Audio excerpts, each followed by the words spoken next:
Ensuite, un Lévite entre en scène, imitant le prêtre en tout point et passant sans prêter attention à l'homme. À ce stade de l'histoire, la tension atteint un niveau sans précédent. Un homme dans le besoin, dépouillé de tout, de ses biens, de sa dignité, et presque de sa vie, et deux personnages dont, de par leur apparence, on pourrait supposer qu'ils seraient plus sensibles aux besoins des personnes dans le besoin, ou plus disposés à se conformer à la loi de Moïse qui disait d'aimer son prochain. Mais ce que nous constatons, c'est qu'ils ne parviennent même pas à confirmer qu'il était vivant, mais qu'ils s'éloignent plutôt avec indifférence et indolence de cette personne dans le besoin.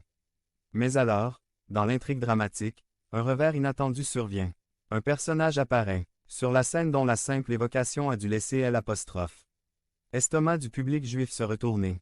Un voyageur samaritain apparaît, qui était les Samaritains. Les Samaritains étaient un peuple qui avait des racines juives, mais qui s'était mêlé à d'autres peuples païens, ce qui en faisait un peuple mixte non seulement sur le plan racial, mais aussi ethnique et religieux. Les Juifs ne considéraient donc pas les Samaritains comme des personnes respectables ou dignes et n'avaient pas de relation avec eux. Dire « Samaritain » était presque une insulte dans une bouche juive, mais c'est précisément ce caractère indésirable pour les Juifs qui s'avère être une leçon sur ce que signifie être un bon voisin. Et ici, j'aimerais que nous apprenions de ces actions ce que signifie être un bon voisin. Premièrement, un bon voisin est prêt à briser les conventions sociales pour aider ceux qui en ont besoin. Dans Luc 10, 33, il est dit « Mais un Samaritain qui était en voyage s'approcha de l'homme, le vit et eut compassion de lui. » L'apparition de ce personnage brisait tous les stéréotypes, toutes les conventions et traditions culturelles. Il n'était pas possible, pour la mentalité juive, qu'un Samaritain soit capable d'être sensible aux besoins et à la compassion de quelqu'un. Point. Les Samaritains étaient considérés comme les pires des pires et il avait de la compassion pour un Juif qui, peut-être, si l'inverse avait été le cas, ne l'aurait même pas regardé. Pour le replacer dans un contexte moderne, c'est comme s'il s'avérait que dans une histoire, le trafiquant de drogue est celui qui fait preuve de plus grandes qualités humaines qu'un pasteur ou un ancien de l'Église. 531. Le bon voisin est prêt à risquer de franchir les limites des conventions, de ce qui a toujours été fait, de ce que les gens attendent culturellement, afin de répondre aux besoins d'une personne en détresse. Deuxièmement, le bon voisin est prêt à se salir les mains en aidant. Luc 10, 34 a dit qu'il s'est approché, a guéri ses blessures avec du vin et de l'huile, et les a bandées. Cet homme descendit de cheval, prit des remèdes pour soulager la douleur des nécessiteux, trempa ses mains dans du vin et de l'huile et se tacha les mains avec le sang du blessé. Il n'avait aucun scrupule à utiliser ses mains pour aider les autres dans le besoin. Point. C'est plus facile. Ouvrez le sac et donnez une facture ou penchez-vous et lavez les cheveux des apostrophes. Un sans-abri qui est sale et malodorant. Bien sûr, les deux sont nécessaires. Mais la question pour s'évaluer est de réfléchir à ma volonté de me salir les mains en aidant les autres. Troisièmement, le bon voisin est prêt à sacrifier son confort. Luc 10, 34b dit. Puis il le mit sur son propre cheval, le conduisit dans un gîte. Prit soin de lui. Le Samaritain a modifié son projet de voyage. Il a mis de côté ce qui lui convenait et ce qu'il désirait et a donné la priorité aux intérêts et aux besoins de cet homme. Beaucoup d'entre nous se seraient contentés de soigner ses blessures et de le laisser là, si cela était nécessaire pour localiser ses proches pour aller le chercher.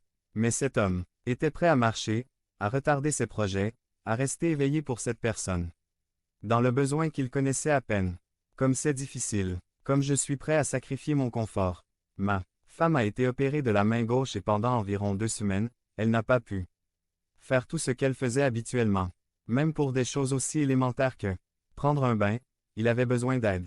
Je dois avouer que je n'ai pas toujours été tout à fait disposé à les soutenir. Même si je l'ai certainement fait et que je le ferai, je dois admettre qu'il est parfois difficile pour moi de sortir de ma zone de confort. Et cela me fait prendre conscience à quel point j'ai besoin de la grâce du Seigneur dans ma vie. Quatrièmement, le bon voisin est prêt à investir ses propres ressources.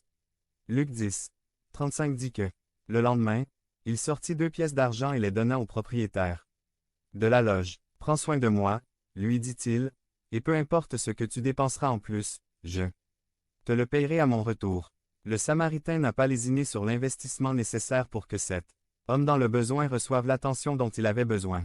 Il a donné de son temps, de ses mains et de son argent pour soulager les besoins de ses voisins. Quelle part de mes ressources suis-je prêt à investir pour répondre aux besoins des autres? Quand je pense aux ressources que Dieu me donne à gérer, ai-je un poste budgétaire alloué pour aider les autres?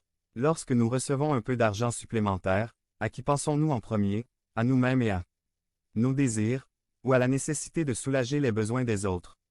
532. Je crois que cette parabole nous confronte à la réalité de la façon dont nous sommes de mauvais voisins. Comme nous manquons d'amour pour notre prochain.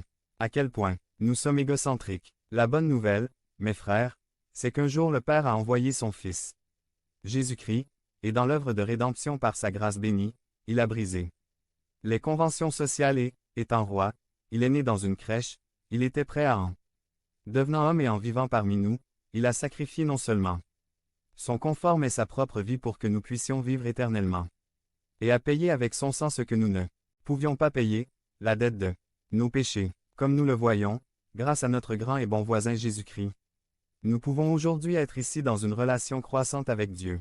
Aimer, pardonner, transformer. Point. C'est pourquoi nous disons ce jour. Être un bon prochain, c'est suivre les traces de Jésus-Christ. Les dernières paroles de Jésus aux scribes furent. Allez donc et faites de même. Et ce sont les paroles que Jésus nous dit aujourd'hui. Après nous avoir aimés, après avoir guéri nos blessures, après avoir payé notre restauration, nous dit-il maintenant.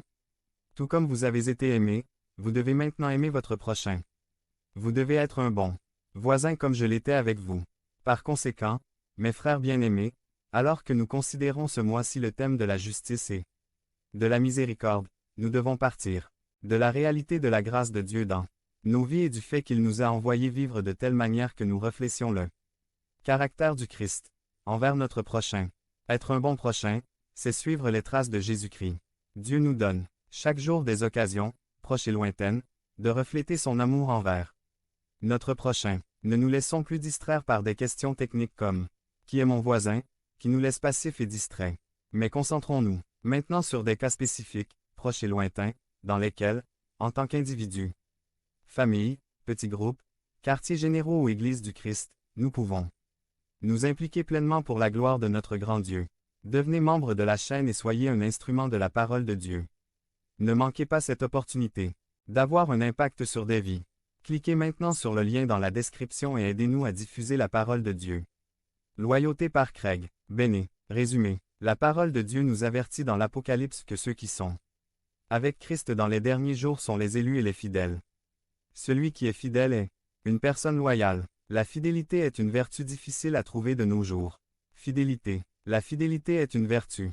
Domaine de fidélité. 533. 1. Famille. 2. Amis et collègues. 3. Travail. 4. Pays. 5. Église. 6. Appel. L'idée de loyauté inclut la fidélité, la responsabilité et l'engagement. La personne loyale doit être prête à faire des sacrifices et à se sacrifier. Le déni.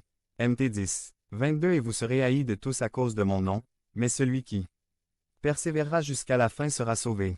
La raison de rester fidèle. Romains 8. 28 Et nous savons que toute chose concourt au bien de ceux qui aiment Dieu. De ceux qui sont appelés selon son dessein. Un exemple négatif. Hiroonada du Japon. Ce soldat fut laissé sur l'île philippine de Ludang le 25 décembre 1944, avec pour instruction de poursuivre la mission, même si le Japon se rendait. Peu de temps après, la guerre prit fin entre les nations, mais Hiro poursuivit sa guerre personnelle. Il restait caché dans la jungle, sortant voler de la nourriture dans les jardins des paysans. Il a tué un total de 30 Philippins au cours de ces 29